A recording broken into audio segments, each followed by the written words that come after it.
Le centre de formation Bellor, CFORBEL en sigle, est une structure d'encadrement, des formations et d'orientation pour les jeunes footballeurs dont la moyenne d'âge varie entre 14 et 16 ans. Situé sur l'avenue Ngoussa au quartier Kinkole dans la commune de Lansele à Kinshasa, capitale de la République démocratique du Congo, le centre CFORBEL encadre actuellement pour sa première promotion 19 joueurs recrutés au cours d'une détection effectuée au courant de cette année 2016 où près de 1000 jeunes venus de toute la ville ont participé.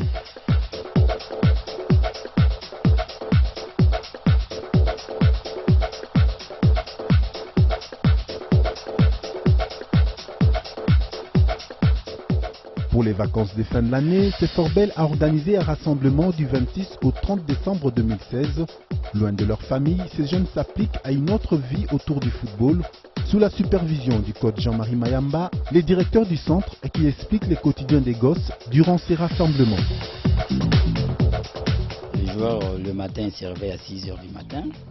Et puis après, vers 6 h 30, on fait un briefing pour préparer déjà ce qui se passe dans la journée. On leur donne les programmes à 7 h et puis on va au terrain. On commence l'entraînement de partir de 6 h 30 jusqu'à 8 h, 8 h 30. On revient ici vers 9 h pour le petit déjeuner. Après le petit déjeuner, vers 9 h 30, 10 h, on fait un cours didactique au niveau de la salle, soit de vidéo. Si on a des vidéos des entraînements, on fait des corrections. Vers 11 h, il y a des soins où les enfants sont en détente, quartier libre, mais toujours ici. Et vers midi, midi et demi, ils ont le repas. Et puis après les repas, vers 13 h, ils ont une petite sieste jusqu'à 14 h, 14 h 30. Et puis si on a des cours à faire entre 14 h 30 et 15 h, s'il n'y a pas, on fait du soin. Et l'entraînement l'après-midi, c'est à 15 h, 15 h 30 au niveau terrain. Et puis le soir, on finit vers 17 h, ils reviennent ici. On a, après la douche, on a un peu les repas du soir à partir de 19 h. Après les repas, on a les cours didactiques aussi. Si on n'a pas fait le matin, on fait ça le soir, entre 20 et 21 h. Et le coucher, c'est à 22 h. Ah oui, ça, franchement, ils ne sont pas habitués, ça sera difficile, mais il faut que s'habituer parce qu'il faut des sacrifices. On sait que c'est pourquoi on les garde pendant une semaine et puis le retour à la famille, c'est très important. Donc il rentre à la famille le week-end pour voir ses amis, la famille, ses copains de l'école, tout ça. Parce que c'est pas facile. Hein. On le sait, hein, mais bon, après ils ont fait un choix. Il faut qu'ils restent ici. Bon, on les peut pas, ils sont pas en prison, hein, mais il faut faire un choix, c'est pas facile. On sait que c'est pas facile. Mais ça fait presque 2 mois qu'on est avec eux ici depuis les détections. On a passé une semaine ici, donc ils commencent à s'habituer. Mais comme on restera avec eux pendant 3 ans, en tout cas c'est un début, il faut qu'ils s'habituent. La formation lors du rassemblement de Noël se fait principalement sur les fondamentaux du football. Les jeunes apprennent les notions et les bases techniques, la maîtrise du ballon, réception, contrôle et jonglage, la conduite de balle sans obstacle ou avec obstacle, les passes et les tirs, bref, tout s'apprend à CFORBEL. D'abord en théorie avec 2 séances par jour d'entraînement didactique et projection vidéo. La formation se poursuit ensuite sur terrain avec 2 séances d'entraînement par jour. C'est à proximité du lieu d'hébergement que se déroulent les séances d'entraînement. Un cadre aménagé pour le centre avec 2 terrains de football, le terrain à gazon naturel et un terrain sablonneux. Le centre de formation Bellor a un staff complet, en dehors de l'intendance, du staff médical où Jires Ilunga et les personnels soignants. Le staff technique est dirigé par les directeurs du centre, le coach Jean-Marie Mayamba. Il est secondé par Victor Banyakina, licencié au département de l'éducation physique à l'Université pédagogique nationale et détenteur d'une licence CAF-B. Il parle de l'état psychologique des jeunes, lui qui s'occupe également de l'aspect physique de cette formation. Bon, en principe, ils n'ont pas encore un travail physique spécifique, mais ils n'ont qu'un travail intégré avec ballon. Donc la spécificité physique viendra après cet âge.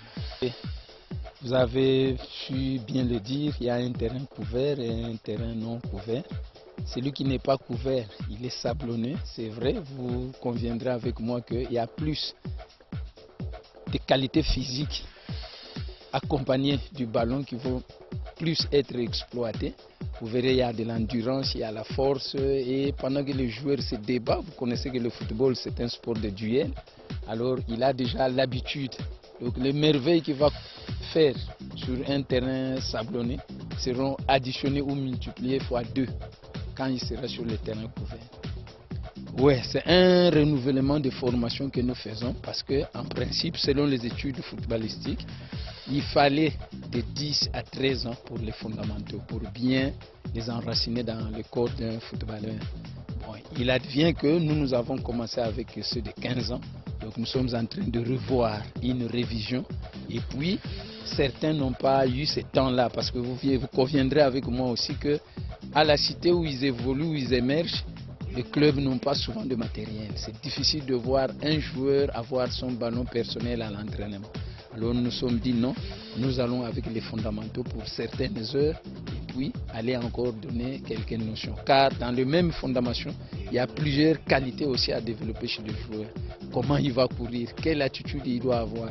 Est-ce qu'il peut vite cesser à être égoïste rien qu'à partir des fondamentaux, puisque partant de là, si un collègue réclame trop de son collègue, c'est-à-dire qu'il n'est pas encore nettoyé dans sa mémoire, celui qui réclame beaucoup sur le terrain, il risque de vous faire perdre le match parce que quand il réclame, ça lui imprime une attitude de sabotage.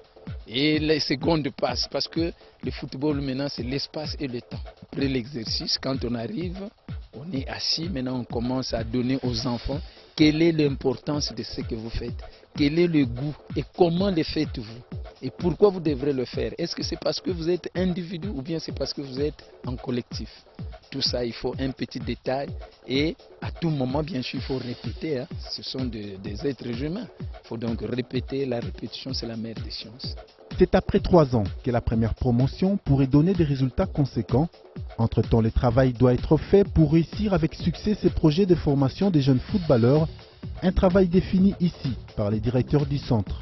D'accord, ok, bon, ça c'est une décision qu'on a prise ensemble avec les staffs et les dirigeants pour que les gens habituent quand même avec c'est nous, bon, quand on a grandi ici, on jouait souvent pionnier, et puis c'est une bonne expérience aussi pour nos jeunes. Bon, là on a fait exprès, c'est pour un défi aussi. On a fait un défi, les jeunes qui arrivent à assimiler tous les gestes techniques qu'on leur demande, c'est les degrés. Prenons un exemple, on leur demande de faire 100 jonglages pieds, donc ceux qui vont arriver à les faire facilement sans jonglage, ils auront fait des chaussures de foot dans un délai d'une semaine ou un mois. C'est juste pour les évaluer, pour avoir un défi, et même avoir un défi, parce qu'il y a des jeunes qui ont quand même des carences. Donc avec un objectif, ils peuvent s'améliorer. Bon, avec ces jeunes, bon, là on est en train de leur apprendre les fondamentaux techniques du football, c'est-à-dire contrôle, passe, jonglage, passe, tir. Donc tout ça c'est mieux pour leur avenir, hein, parce que quand vous voyez le football aussi, tout le contrôle, la passe, les tirs, on le trouve dans le football. Si l'enfant n'arrive pas à assimiler ces fondamentaux, donc sa carrière de football aura des difficultés pour le football. C'est pourquoi on les apprend dès maintenant les bases techniques, les fondamentaux surtout, ce qui est la passe, contrôle, jongle, tir. Ça c'est il faut qu'ils appuient. Dès qu'ils seront assimilés, là en tout cas pour les restes de leur carrière, il sera facile. Bon, la moyenne d'âge c'est 14-15 ans. C'est dommage aussi, là aussi c'est que je regrette aussi, hein, parce que ça c'est pas leur faute. Hein, parce que normalement, les bases fondamentales qu'on les apprend, on devait apprendre ça à partir de 8-12 ans. C'est ce qu'on appelle la performation. Là nous on a la formation, maintenant on est obligé de faire ce qu'ils devaient avoir quand ils avaient 8 ans et 12 ans. C'est ça qui est le comble de ça. Donc normalement tout ça ils devaient avoir ça dans les 8-12 ans. Et puis quand ils entrent au centre à l'âge 14-15 ans, là on commence à mettre la formation. Parce qu'à 19 ans, là ils vont faire la post-formation pour accéder au niveau dans les clubs professionnels. Bon là, là le projet il est pour 3 ans, maximum 3 ans. Donc la première année, on est en train d'apprendre les gestes techniques, les bases. La deuxième année, on va essayer de trouver un peu de la cohésion, le football collectif, et la dernière année, on va leur apprendre maintenant la préparation de la compétition, donc pour 3 ans. Face à nous, notre structure c'est football études, hein? Donc on fait l'excellence. Les enfants sont en train d'apprendre en même temps les études et le football. Bon, ceux qui vont résister à continuer, ils vont si aujourd'hui un enfant n'arrive pas à faire le football, il va continuer avec ses études. S'il arrive à faire le 2, ça sera toujours bien. Mais notre objectif, c'est foot-études. Au cas où l'enfant n'arrive pas à faire le football, il a quand même la chance de connaître ses études. Oui, mais ça, c'est que je demande que tous les enfants travaillent et surtout qu'ils adhèrent aussi. Hein, et le goût de l'effort aussi, c'est qu'on leur demande, le goût de l'effort, la concentration. Et puis l'adhésion à ce qu'on leur demande de faire. Pour la plupart des jeunes joueurs recrutés au centre de formation Bellor, le vœu est de voir Lolo Mosango, le président du CFORBEL, tenir les coups pour gagner les paris de leur offrir l'occasion d'accomplir leur rêve à tous, le rêve de devenir une grande star du football.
Je m'appelle Messendi Mbani, je viens de la commune de Matete.